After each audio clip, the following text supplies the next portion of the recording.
Well, New York Congressman Mike Lawler joins me now.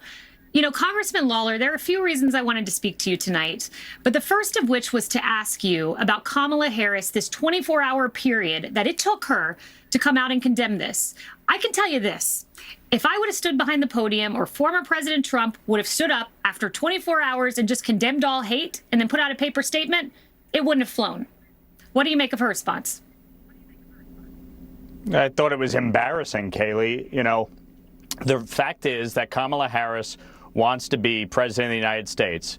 She had the opportunity to show that she could be a leader yesterday by not only presiding over Benjamin Netanyahu's joint session of Congress address, but by very clearly and unequivocally condemning in real time what we were seeing, because it wasn't just raising the Palestinian flag. You had protesters that were holding the flag of Hamas, that were spray painting Hamas on monuments in Washington, D.C.